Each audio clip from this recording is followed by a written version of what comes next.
ओम शांति। आज 9 मार्च 2023 की साकार मुरली। आज बाबा ने कहा, मीठे बच्चे, तुम्हें बाप के ऑक्यूपेशन और गुणों सहित उसे याद करना है। यहाँ से ही तुम विक्रमाजित बनेंगे, विकारों की मेल भस्म होगी। प्रश्न, ज्ञान की धारणा किन बच्चों को बहुत सहज हो सकती है?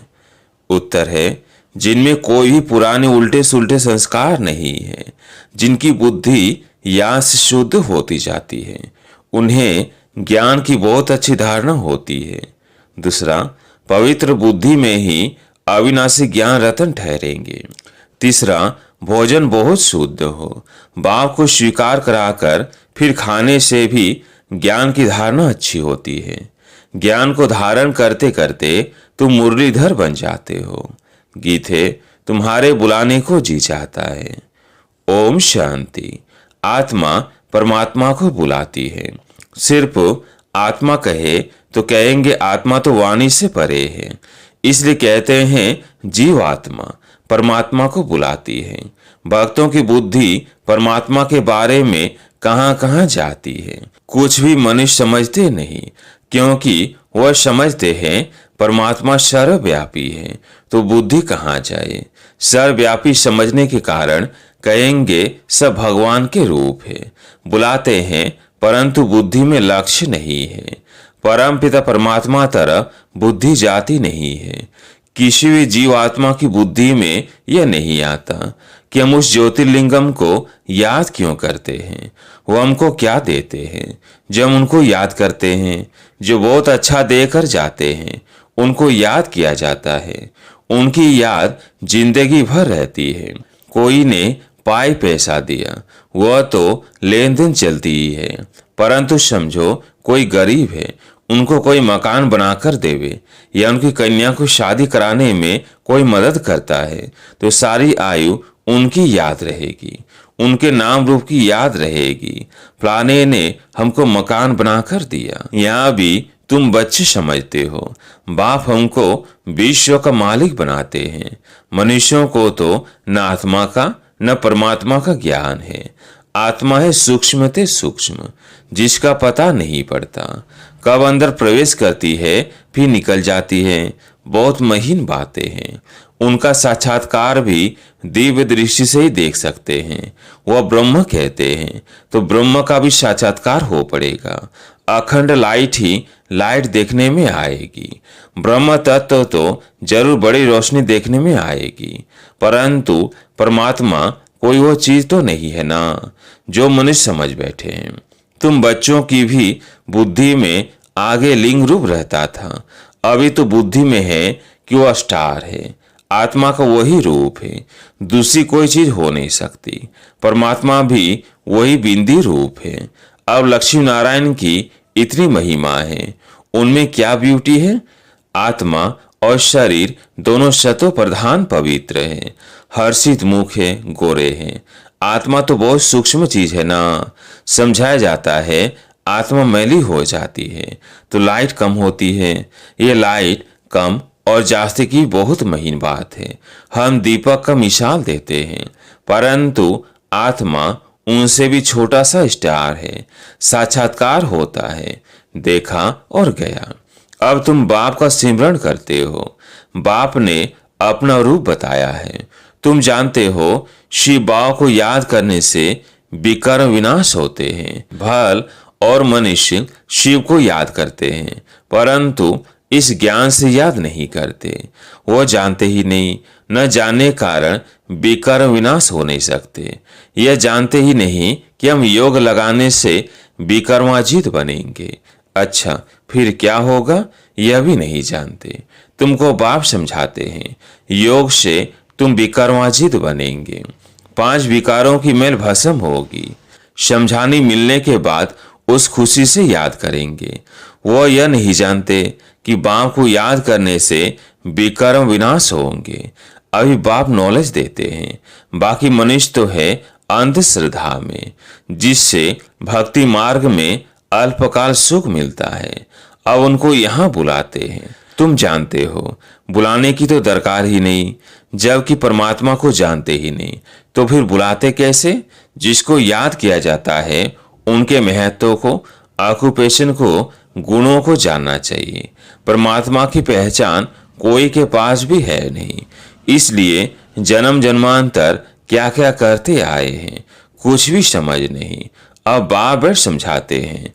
गीत में भी कहते हैं, बाबा आप आकर ज्ञान सुनाओ, तुम सुनकर फिर औरों को सुनाएंगे। जैसे शास्त्रों में आटे में नमक है, वैसे इन भक्ति मार्ग के गीतों में भी थोड़ा बहुत है। यह गीत बाप की महिमा में है।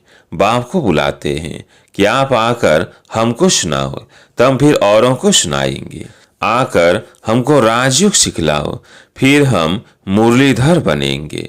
मुरलीधर को ही ज्ञानी तो आत्मा कहा जाता है। तुम बच्चे जानते हो बाप तो है निराकार, फिर वो आए कैसे? अभी तो समझा है कि आत्मा परम धाम से आती है। पहले पहले घर में जाना पड़ता है। जीव की आत्माएं सब बाप को याद करती है, परंतु उनके ऑक्यूपेशन का कुछ भी पता नहीं है। ऐसे ही सिर्फ बुलाते रहते हैं, वो आता ही नहीं। बाप कहते हैं मैं अपने पूरे टाइम पर आता हूँ, जबकि संगम युग शुरू होता है। संगम युग कब आता है? जब रात पूरी हो, दिन होना होता है। संगम युग आया और बाप भी साथ आया। संगम युग पर ही बाप भेंट पढ़ाते हैं। यह सब बातें तुम ब्राह्मण बच्चे ही जानते हो। बाप भेंट समझाते हैं, मैं निराकार आऊं कैसे? यह तो कभी कोई ने ख्याल नहीं किया है। अगर कलयुग के अंत में आया होगा तो फिर से आया। कलयुग अंत और सतयुग आदि के संगम पर आते हैं। जरूर कुछ कार्य करने के लिए आते हैं, जरूर सृष्टि को पावन करने आएंगे। तब कहते हैं कि अब आदि सनातन देवी देवता धर्म स्थापन करने आते हैं। कैसे आते हैं यह भी कोई नहीं जानते हैं। बाप को आकर प्रजा रचनी है, वह राजयोग सिखाना है, तो किसको सिखाएंगे? सतयुग आदि में तो है देवता वर्ण, इसके पहले है ब्राह्मण वर्ण, तो जरूर ब्रह्मा तन में आकर ब्राह्मण वर्ण रचना पड़े। ब्रह्मा को कहा ही जाता है प्रजापिता। अब वो ब्रह्मा आए कहाँ से? क्या सूक्ष्म वतन से उतर आए? जैसे दिखाते हैं विष्णु अवतरण, ऊपर से गरुड़ पर सवार हो आते हैं। अब विष्णु को तो यह आना नहीं है। विष्णु के दो रूप लक्ष्मी नारायण जो हैं, उन्होंने भी यह इस पढ़ाई से यह पद पाया है। विष्णु के दो रूप लक्ष्मी नारायण ही पालना करते हैं, परंतु ऐसे कोई गरुड़ पर उतरते नहीं हैं। और फिर वहां लक्ष्मी नारायण की आत्मा कोई इकट्ठी नहीं आती है। पहले नारायण की आत्मा आएगी, फिर लक्ष्मी की आएगी, स्वयंवर करेंगे, तब विष्णु युगल रूप कहलाएंगे। राधे कृष्ण बरोबर विष्णु के दो रूप है। छोटापन भी दिखाना पड़े ना, यह बातें और कोई नहीं जानते हैं। बाप बेट समझाते हैं, जब यह पहला नंबर 84 जन्म पूरे करते हैं तो हमको इनमें ही आकर फिर इनको पहला नंबर बनाना पड़े। 84 जन्म भोग जरूर वृद्ध अवस्था को पाया होगा, तो उनका नाम रखा है ब्रह्मा। इनमें प्रवेश किया है।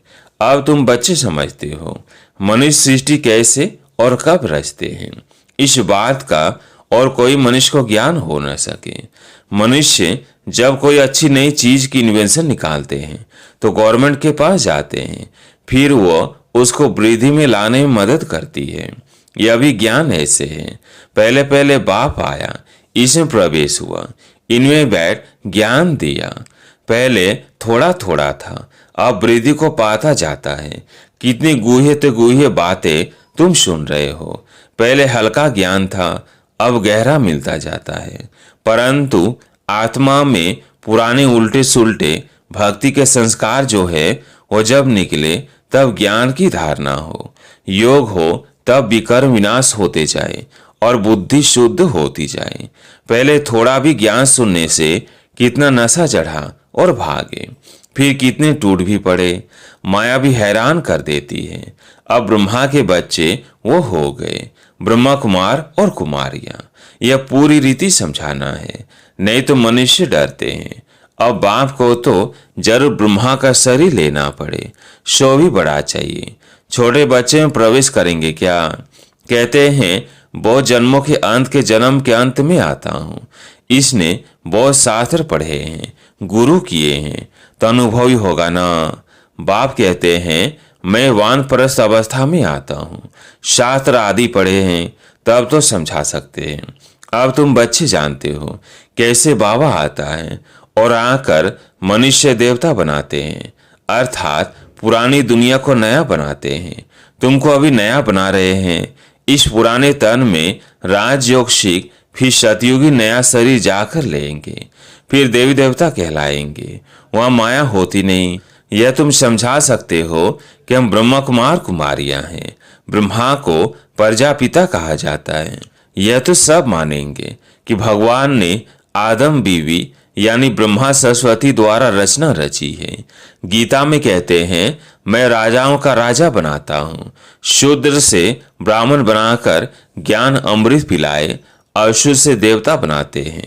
भले यह लिखा हुआ है, परंतु पहले शूद्र वर्ण से ब्राह्मण वर्ण में लाते हैं। तो तुम समझा सकते हो हम ब्रह्म कुमार कुमारी हैं।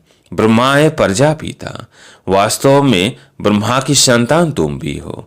ब्राह्मणों की शुरुआत संगम पर ही होती है। ब्रह्मा द्वारा हम ब्राह्मण पढ़ते हैं, रुद्र ज्ञान यज्ञ की संभाल करते हैं, हम अपने विकारों की आहुति देते हैं। यज्ञ में सब कुछ स्वाहा किया जाता है ना, तो हम रुद्र ज्ञान यज्ञ में और कोई किचरा नहीं डालते, अपने पापों को स्वाहा करते हैं। कोई आग आदि तो जलाई नहीं जाती, न कोई आवाज आदि ही करते हैं।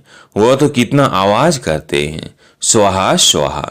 हम तो योग में रहते हैं, कोई आवाज नहीं।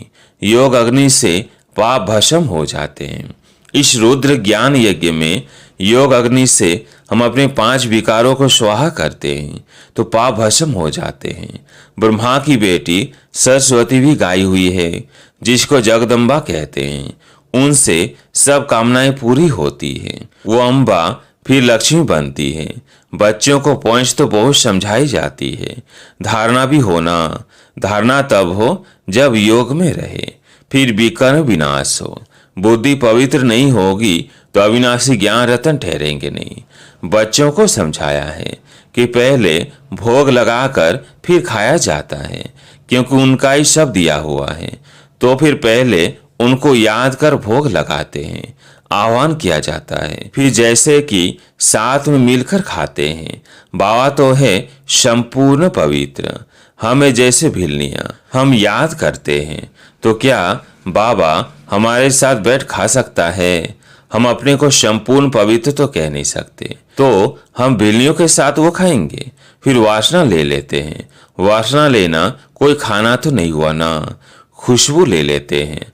हाँ, कोई 75% धारणा करने वाले अच्छे बच्चे भोजन बनाकर बाबा को खिलाए तो वासना लायक भी हो, क्योंकि बाबा है बिल्कुल शुद्ध।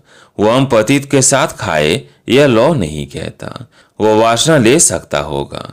बाबा कहते हैं मैं वासना भी क्यों लूं, मैं तो निष्कामी हूँ। वासना लेने की भी मेरे पास कामना नहीं है। मैं 100% निष्कामी हूँ। भोग ऊपर जाता है, बहुरूपी बैठ देवताओं को खिलाते हैं। देवताएं चाहते हैं हम ब्रह्मा भोजन खाए, तो बाबा मम्मा और फिर ऊपर से देवताओं की आत्मा आती है, वह बैठ खाती है। फिर भी रुचि से तब खाएगी जब पकाने वाले योगी हो। देवताएं भी ब्रह्मा भोजन की महिमा करते हैं। बाप तो कहते हैं मैं आया हुआ हूँ तुम्हारी सर्विस करने। हम तो तुम्हारा पूरा निष्कामी सर्वेंट हूँ। तुम भल 36 प्रकार के तो क्या 108 प्रकार का भी भोग लगाओ। भक्तों ने ही भोग लगाया और भक्तों ने ही बांट कर खाया। भगवान निष्कामी है तो भी ऑफर करना चाहिए। बड़े राजाएं आदि कभी हाथ में नहीं लेते हैं, उनमें भी किस्म किस्म के होते हैं, कोई ले भी लेते हैं। बाबा का राजाओं आदि से कनेक्शन रहा है ना, तो हम बाबा का भोग लगाते हैं। कामना है कि हम बाबा से विश्व का मालिक बनने राजा ही लेवे, वो तो है ही दाता। ये सारी सूक्ष्म बातें हैं। भोग कहाँ ले नहीं जाते हैं, यहीं बैठ बैकुंठ का साक्षात्कार करते हैं, यहाँ से जैसे कि गुम है। अच्छा, मीठे मीठे सिकिलते बच्चों प्रति माता पिता बाप दादा का याद प्यार और गुड मॉर्निंग। रूहानी बाप की रूहानी बच्चों को नमस्ते। हम रूहानी बच्चों की रूहानी बाप दादा को याद प्यार गुड मॉर्निंग नमस्ते नमस्ते। धारणा के लिए मुख्य सार। पहला पॉइंट, बाप भर निष्कामी है लेकिन भोजन का भोग जरूर लगाना है। बहुत शुद्धि से भोजन बनाकर बाबा साथ बैठकर खाना है। दूसरा पॉइंट, इस रुद्र यज्ञ में योग बल से अपने पाप स्वाहा करने हैं। आवाज में नहीं आना है, चुप रहना है। बुद्धि को योग बल से पवित्र बनाना है। आज प्यारे मीठे बाबा का वरदान। न्यारे और प्यारेपन की विशेषता द्वारा बाप के प्रिय बनने वाले निरंतर योगी भव। न्यारे और प्यारेपन की विशेषता द्वारा बाप के प्रिय बनने वाले निरंतर योगी भव। मैं बाप का कितना प्यारा हूँ, इसका हिसाब न्यारेपन से लगा सकते हो। अगर थोड़ा न्यारे हैं बाकी फंस जाते हैं तो प्यारे भी इतने नहीं होंगे। जो सदा बाप के प्यारे हैं उसकी निशानी है स्वतः याद। प्यारी चीज स्वतः और निरंतर याद रहती है तो यह कल्प कल्प की प्रिय चीज है। ऐसी प्रिय वस्तु भूल कैसे सकते? भूलते तब हो जब बाप से भी अधिक कोई व्यक्ति या वस्तु को प्रिय समझने लगते हो। अगर सदा बाप को प्रिय समझो तो निरंतर योगी बन जाएंगे। स्लोगन है, जो अपने नाम मान और शान का त्याग कर बेहद सेवा में रहते हैं वही परोपकारी हैं। जो अपने नाम मान और शान का त्याग कर बेहद सेवा में रहते हैं वही परोपकारी है। अच्छा, ओम शांति।